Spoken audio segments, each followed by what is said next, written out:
에이리언 시리즈 중 아쉬움이 가장 진하게 남은 작품, 에이리언 3편 리뷰입니다.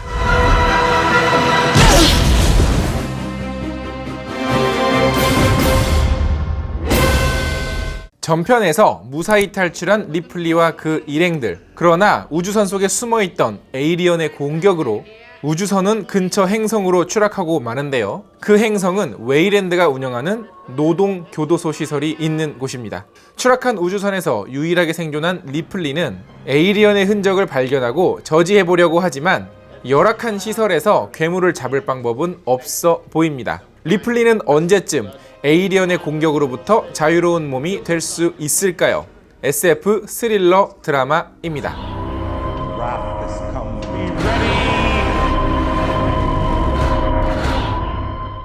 안녕하세요. 같이 영화 보는 남자 엉준입니다. 오늘 같이 볼 영화는 에이리언 3편인데요. 이 영화는 에이리언 시리즈 중에서도 가장 말도 많고 탈도 많고 호불호도 많이 갈리는 영화죠. 왜냐하면 스튜디오와 감독 사이에서 굉장히 많은 갈등을 빚었던 작품입니다. 시고니보의 얘기에 따르면은 그날 촬영이 끝나면 이제 감독이랑 제작자랑 이렇게 막 전화로 대판 싸. 그리고 감독 스스로도 에이리언 3편 얘기만 들으면 아주 치를 떨 정도니까 말 다 했죠? 자, 감독은 그럼 누구냐? 파이트 클럽, 세븐, 소셜 네트워크, 패닝룸, 벤자민 버튼의 시간은 거꾸로 간다, 조디악, 나를 찾아줘 등 아주 감각적인 스릴러 영화의 거장인 데이비드 핀처의 데뷔작입니다. 1편과 2편 같은 경우에도 데뷔작이거나 초기작이었는데 이번에도 마찬가지로 데뷔작이었죠. 아무래도 그렇다 보니 신인 감독이다 보니 제작자 쪽에서 요청하는 것과 감독의 의견 충돌이 많이 심했기 때문에 제대로 연출을 하지 못했다라는 것에 많은 아쉬움을 느꼈다고 해요. 그러나 나중에 조금 시간이 지나서 스페셜 에디션이라고 하는 확장판을 통해서 그나마 조금 위안을 얻을 수가 있습니다. 일단 영화는 전편에서 해피엔딩을 맞이할 줄 알았던 주인공 일행이 아주 비극적으로 시작을 하는데요. 전작에 비해서 굉장히 많이 달라진 분위기 때문에 기존의 팬들도 그리고 새로운 팬들도 굉장히 낯설어 했다고 합니다.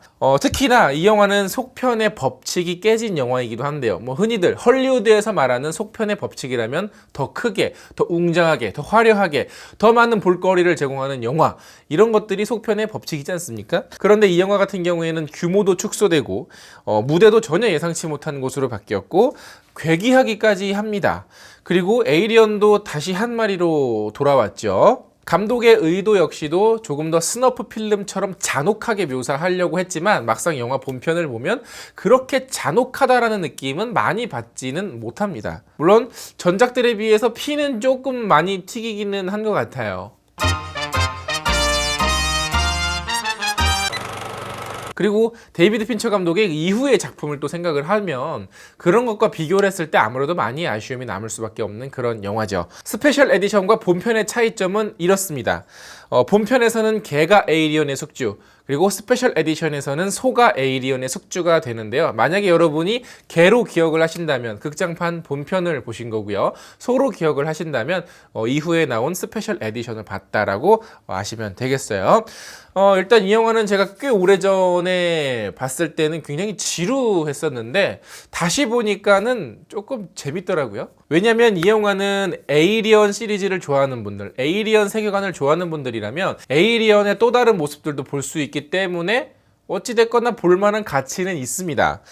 무엇보다 에이리언이라는 존재 자체가 아주 쉽게 죽일 수 있는 괴물이 아니다라는 것을 이 영화를 통해서 증명을 할 수가 있고요.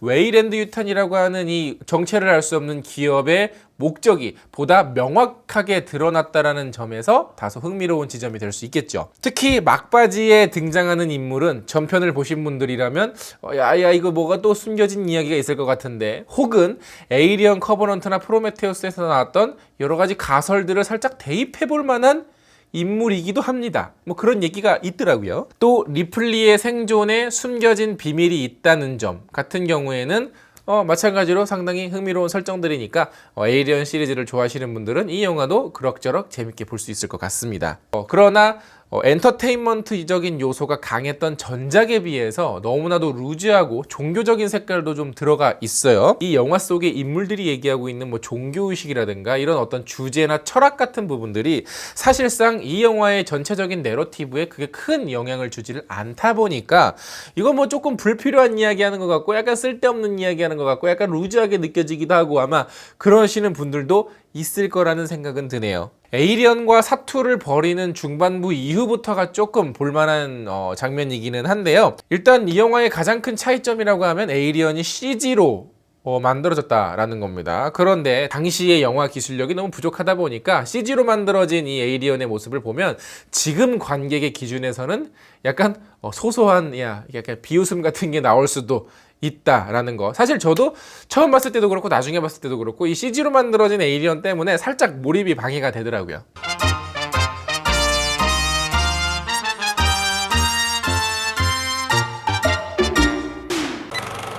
팬들 사이에서도 여전히 호불호는 많이 갈리고 정말 아쉬운 부분이 많지만 어찌됐거나 에이리언 시리즈와 이 세계관을 좋아하시는 분들이라면 흥미로운 이야기가 많을 것 같은 그런 영화입니다. 그리고 또 마지막 엔딩이 또 어떤 이 시리즈의 약간 정말 마지막 엔딩 같은 장면으로 또 끝이 나기 때문에 에이리언 1편, 2편까지 보셨다면 3편도 꼭 봐주시는 것도 괜찮겠죠? 다소 고어하고 조금 다른 분위기지만 어찌됐거나 3편에서도 역시 감독의 색깔을 조금이나마 느낄 수 있는 그런 영화입니다. 자, 영화 보신 분들 계시면 영화에 대한 의견 댓글로 많이 달아주시고요. 영상 재밌으면 좋아요 누르는 거 잊지 마시고 구독 버튼 아직 안 누르셨으면 구독 버튼도 눌러주세요. 그러면 저 엉준이 영화 리뷰를 제작하는 데 있어서 정말 큰 도움이 된답니다. 그럼 저 다음에 더 재밌는 영화 리뷰로 찾아뵙겠습니다. 그럼 저 다음에 만나요. 안녕.